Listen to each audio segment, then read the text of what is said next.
यहाँ न्याय मिलने के बाद ना होने की बात, इम्प्यूनिटी को तोड़ने की बात, इम्प्यूनिटी जिसके साथ हम दहाकों से इस मुल्क में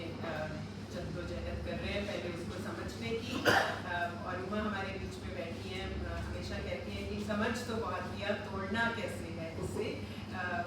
वो हमारा सवाल अभी भी बना हुआ है। सिद्धार्थ, आपसे कहूँगी कि आप इस किताब के ऊपर बोलिए। सिद्धार्थ, एक बार फिर आप सभी सिद्धार्थ को जानते हैं, पर फिर भी कहना चाहती हूँ, हमारे प्रिय वायर के संस्थापक, एडिटर, जो हमारे मुल्क में होती जा रही हर किस्म की जो एट्रोसिटीज़ हैं, जो ह्यूमन राइट्स वायलेशंस हैं, जो डेमोक्रेटिक प्रोसेसेस का ख़त्म होना है, उसके गवाह हैं और अपने वक्तव्यों से, अपनी राइटिंग से उस गवाही को भरते आ रहे हैं। एक मजबूत, एक बहुत ही निधड़ पत्रकार और संपादक। शुक्रिया, थैंक यू नफशरन और परमजीत, बहुत बहुत शुक्रिया कि आपने ये किताब रखी और लोगों के सामने 84 लोगों के सामने 84 के हकीकत का एक पहलू आपने पेश किया। मैं शुरू करूंगा 84 से ही। मैं दिल्ली में हाजिर नहीं था उन दिनों, बल्कि मेरी तालीम उन दिनों लंदन में हो रही थी और एक तरह से दूरी इस रास्ते को और कहीं ना कहीं मतलब कि आदमी के दिलो दिमाग को और परेशान करता है। आप देखें कि ये इंटरनेट से पहले वाली इरा थी, बल्कि उन दिनों हालांकि टेलीविजन था ब्रिटानिया में, लेकिन जिस तरह से फुटेज आज आमतौर पे मिल जाता है देखने को, इंटरनेट गिरा से पहले भी टेलीविजन में बहुत सारी फुटेजेस जो है वो मिल जाती थी। 84 के वक्त ना तो कोई ज़्यादा खबरें डायरेक्टली आ रही थी इंग्लैंड के अखबारों में, टीवी चैनल्स पे, और हम लोग रेडियो पे ज़्यादा हमारा डिपेंडेंस था। और सुन के एक जो एक छात्र के मन में एक लाचारी सी जो पैदा हो सकती है वो आप कल्पना कर सकते हैं, sense of importance, powerlessness, frustration के हमारे मन में हो क्या है। और ये सवाल जो उन दिनों मेरे दिमाग में उठा कि ऐसे कैसे हो सकता है कि एक डेमोक्रेटिक मुल्क की राजधानी में एक ऐसे वक्त पे जब विदेश से न जाने कितने उच्च पदाधिकारी इंदिरा गांधी के फ्यूनरल के लिए आ रहे थे, कल्पना से बाहर है कि ऐसे मुमकिन कैसे हो सकता है कि इतनी भारी मात्रा में लोगों का कत्ल हो जाए। और माफ कीजिए, 40 साल के बाद भी ये सवाल मैं इसका जवाब मैं दे नहीं सकता। मुझे आज भी समझ नहीं आता है कि हिंदुस्तान के जो हुक्मरान हैं, क्योंकि इसमें कोई दो राय नहीं कि हिंदुस्तान के हुक्मरानों ने इस कत्ले-आम को अंजाम दिया, इसमें कोई गलतफहमी नहीं होनी चाहिए, कोई शक व शुबा की गुंजाइश नहीं है। मुल्क की राजधानी 3 दिन के लिए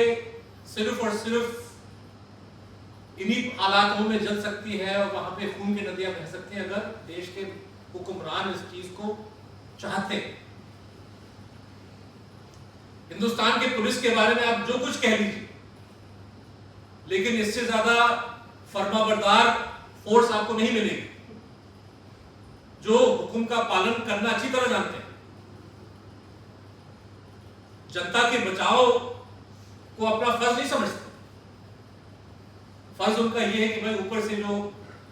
आदेश मिलते हैं उसका किस तरह से पालन किया जाए। और आदेश उनको मिला था कि दिल्ली शहर जलेगी, यहाँ पे सिख मजहब के लोगों का कत्लेआम होगा और आप कुछ नहीं करोगे।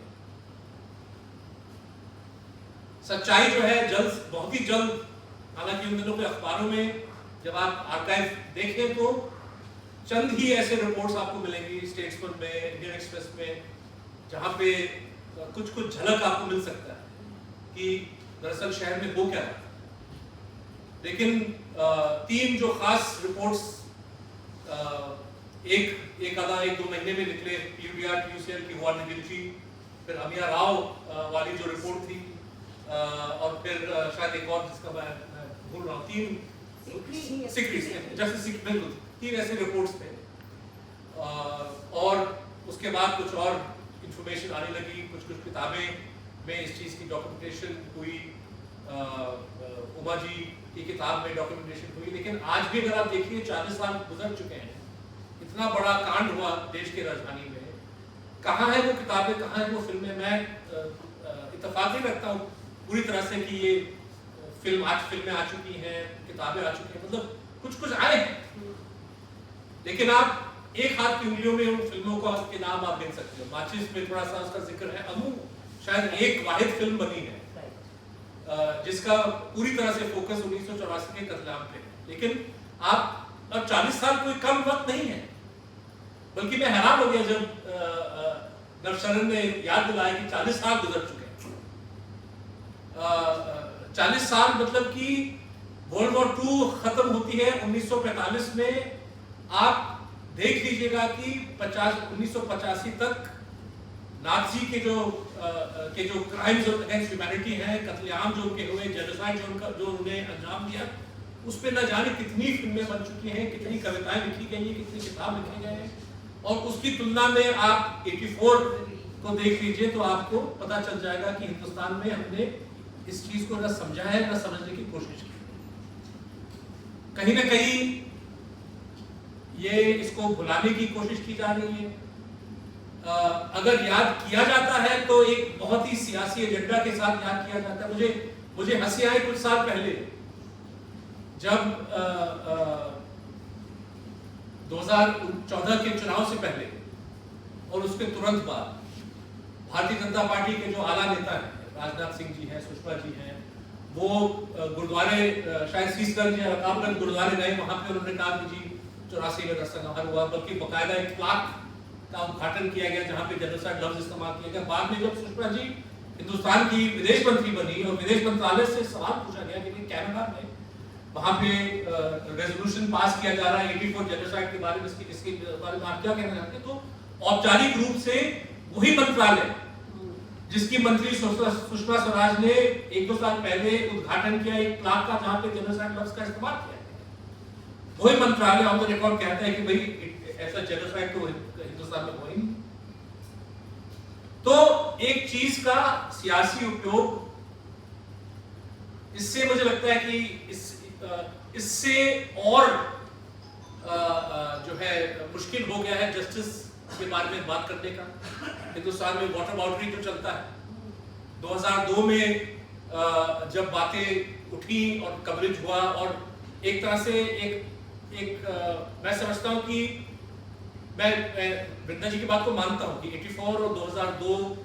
इतना आसानी से हम नहीं कह सकते कि वहां पे अगर इंसाफ मिलता तो यहाँ पे ये सब नहीं होता, लेकिन कनेक्शन तो है। कनेक्शन है, इस प्रकार से भी कनेक्शन है कि मीडिया ने जो एक तरह से एक शेमफुल रोल अदा किया 84 में, कम से कम 2002 में हिंदुस्तान की मीडिया ने कमोवेश एक काबिल तारीफ काम की, डॉक्यूमेंटेशन किया, बहुत सारी चीजें निकल के आई। मैं उन दिनों टाइम्स इंडिया अखबार में काम कर रहा था जहां पे हमने काफी हद तक गुजरात में जो चीजें हो रही थी उसका हमने फ्रंट पेज पे भी चीजें छापी। सरकार बहुत क्रोधित हुई, उनका रिएक्शन भी आया, लेकिन हम लोग अपना काम करते गए, कोई कुछ नहीं कर पाया।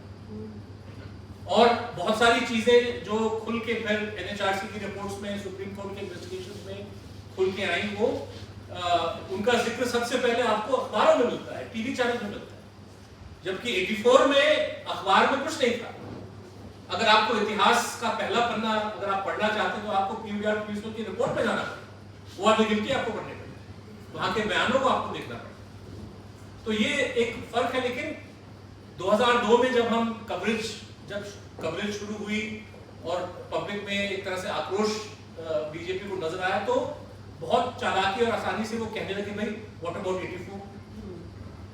भाई 84 में कांग्रेस उतना ही दोषी था। और फिर कश्मीरी पंडित की बात जो है उन्होंने शुरू कर दी। और मुझे याद है शायद मई या जून 2002 में मैं टाइम्स ऑफ इंडिया का डिप्टी चीफ ऑफ ब्यूरो था, तो नीचे रिसेप्शन डेस्क से एक फोन आया कि जी श्रीनगर से कुछ लोग आपसे मिलने आए हैं, उनको भेजते कि नहीं भेजते? हाँ भेज दीजिए, कौन है? तो रिसेप्शन से कहा कि कोई संजय टिक्कू जी, उनके साथ 4-5 लोग हैं, तो आपसे मिलना चाहते हैं। मैंने कहा ठीक है। तो वो हमारे पास जब हम हमारे पास आए तो टिक्कू जी ने कहा कि देखिए हम लोग कश्मीर में जो बचे कुछ पंडित लोग हैं, हम उनकी एक संगठन हमने बना रखी है और हम आपको एक ज्ञापन या एक स्टेटमेंट देना चाहते हैं। मैंने कहा बताइए क्या है? तो स्टेटमेंट में ये था कि उन्होंने जम के आलोचना की उन लोगों की जो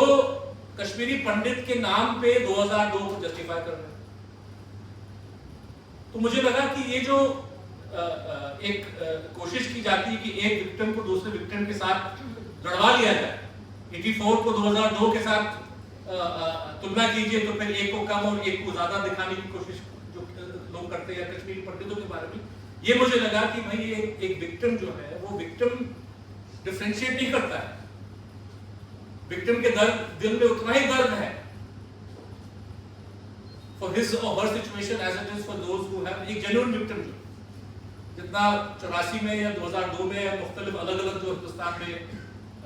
दंगे फसाद कत्लेआम वगैरह हुए हैं। और मुझे लगता है कि सियासी अप्रोच यही होनी चाहिए कि आप एक को दूसरे के साथ मत लड़वाइए, और जो करता है वो सबकी तौहीन कर रहा है, किसी को रिस्पेक्ट नहीं दे रहा। बहरहाल किताबों की कमी, फिल्मों की कमी शायद इस वजह भी है कि ये हिंदुस्तान की तारीख में इतनी एक खतरनाक, इतनी शर्मनाक एपिसोड है कि इसके बारे में लिखना, कम से कम जो यूरोपीय लोग या जो अमेरिकी लोगों ने होलोकॉस्ट के बारे में लिखा, वर्ल्ड वॉर के बारे में लिखा,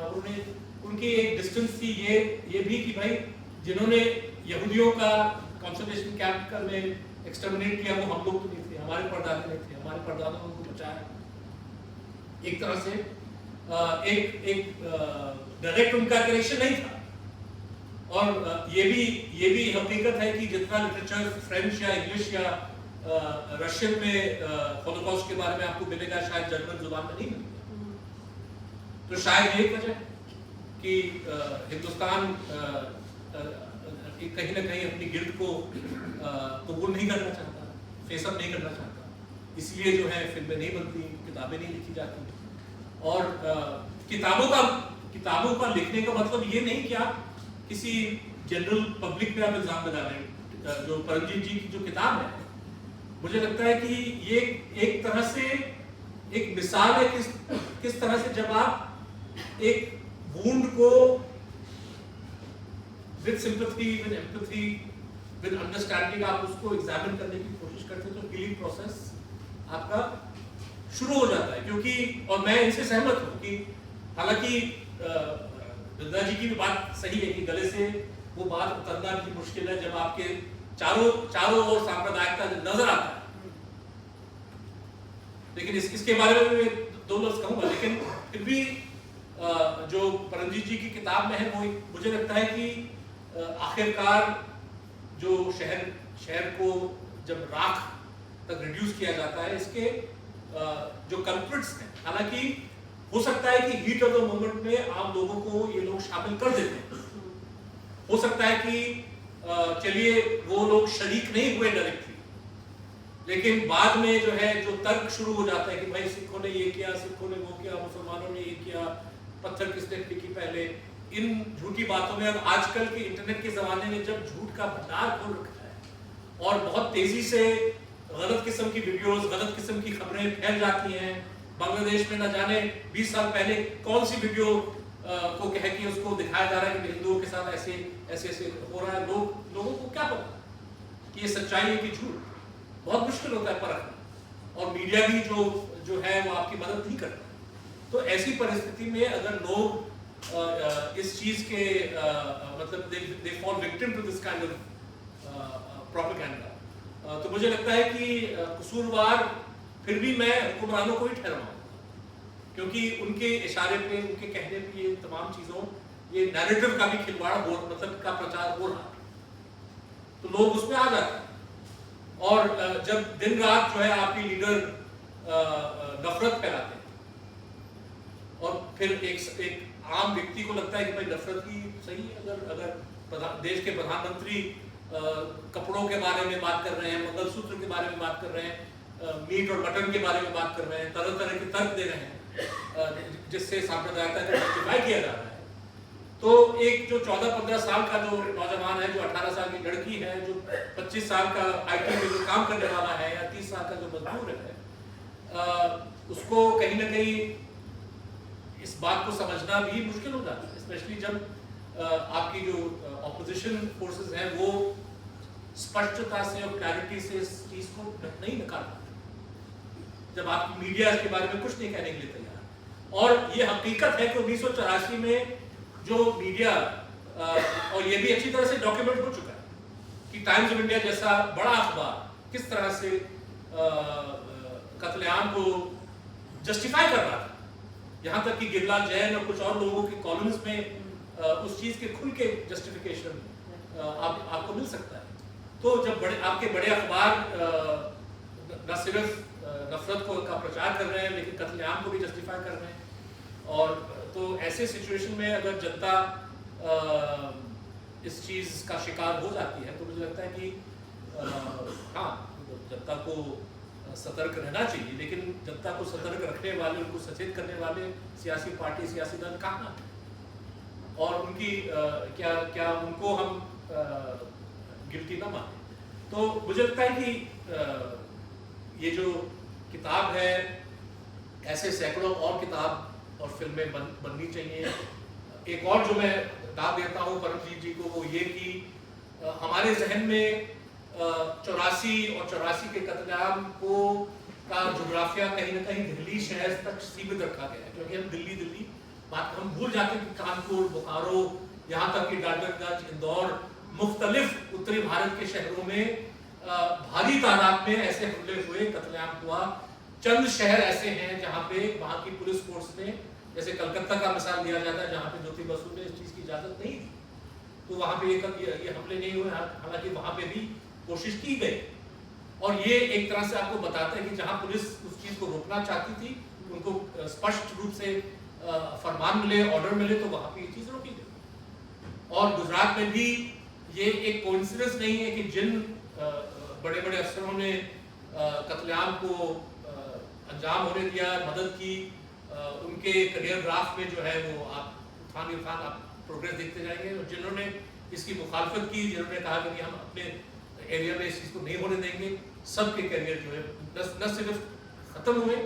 बल्कि उनके पीछे झूठे केसेस फाइल किए गए, वो अलग अलग टेक्निक्स और तरीकों से उनको हरास किया गया। तो ये मतलब हमको एक स्पष्ट रूप से बताता है कि भाई इसका जिम्मे कौन है, इसका जिम्मेदार कौन है। आखिर में मैं कहना चाहूँगा कि क्योंकि इस पे पॉलिटिक्स आ जाती है कहीं ना कहीं, बहुत सारे लोग कहते हैं कि भाई आप साबित करिए कि राजीव गांधी दोषी थे, क्योंकि वो तो बेचारे प्रधानमंत्री एक दिन के लिए बन चुके थे और ये कत्लेआम हुए, तो आप उनको कैसे आप दोषी ठहरा सकते हो। नरेंद्र मोदी कोर्ट ने उनको क्लीन चिट दे दिया, तो आप उनके खिलाफ क्यों बोलते हो। और मेरा मानना है, और ये इस बात को समझना बहुत जरूरी है, कि चलिए आपको वो वैसा प्रूफ जिस तरह से हम सबको शक है, वो आपको कभी नहीं मिलेगा। वो कागज, वो रिकॉर्डिंग, वो मीटिंग के मिनट्स आपको नहीं मिलेंगे। नाज़ीज़ भी जो है बहुत चालाकी से उन्होंने अपने फाइल्स को जलाया, लेकिन फिर भी कुछ बच चुका है, और एक आपको रिकॉर्ड मिल सकता है कि किस तरह से होलोकॉस्ट को ऑर्डर किया गया, लेकिन वहां पे भी जो है पूरी तरह से रिकॉर्ड स्पष्ट रूप से नहीं है। और 6 मिलियन लोगों का कत्लेआम हुआ, तो यहाँ पे आपको रिकॉर्ड नहीं मिलेगा, लेकिन रिकॉर्ड आपको कवर अप से मिल जाता है। आप मौका वारदात पे उसको छोड़ दीजिए कि भाई ये सब कैसे हुआ, क्या आदेश दिया गया, नहीं दिया गया, उस बात को आप दरकिनार दरकिनार कर दीजिए और पूछिए कि भाई खून खराबे के बाद जब सारा ऐसे से डस्ट है सेटल, बिलाखिर सरकार की रवैया क्या थी? क्या प्रधानमंत्री, क्या गृह मंत्री, क्या मुख्यमंत्री की मंशा ये थी कि भाई हम दोषियों को पकड़ा जाए, उन पे केस लगाया जाए, उनकी जांच की जाए, दोषियों को सजा मिलनी दिया जाए, जो विक्टिम्स हैं इनको कॉम्पनसेट किया जाए। अगर हम मान भी लें कि राजीव गांधी और नरेंद्र मोदी और भी जो लीडर्स हैं पोजीशन में वो निर्दोष थे, निर्दोष इस हद तक कि उन्होंने ऑर्डर नहीं लिया, क्योंकि उसका सबूत हमको हमारे पास है नहीं, लेकिन गिल्ट उनका साफ दिखता है जब हम देखते हैं कि भाई कवर अप किस तरह से किया गया, कि आपने पूरी कोशिश की कि 84 की हकीकत, उसमें पुलिस का किरदार, उसमें अलग अलग जो एडमिनिस्ट्रेटिव लोग हैं उनका किरदार किस तरह से छिपाया जाए, किस तरह से दबाया जाए, किस तरह से दोषी लोगों को बचाया जाए, वो रिकॉर्ड साफ हमारे सामने है। दिल्ली में है, गुजरात में है, और हर कांड हिंदुस्तान में जहां पे लोग मरते हैं ऐसा, हर जगह आपको ऐसा सबूत मिलेगा, क्योंकि हर जगह प्रशासन, नेता, मंत्री दोषी लोगों के बचाव के लिए काम करते हैं।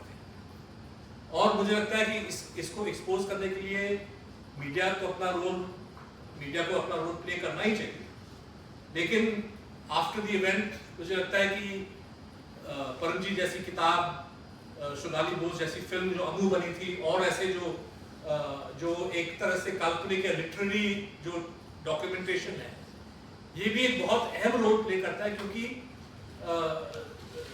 मतलब लोगों आम लोगों तक पहुंचाना, स्पेशली अगर कोई घटना जो है 40 साल गुजर चुके हैं, लोग शायद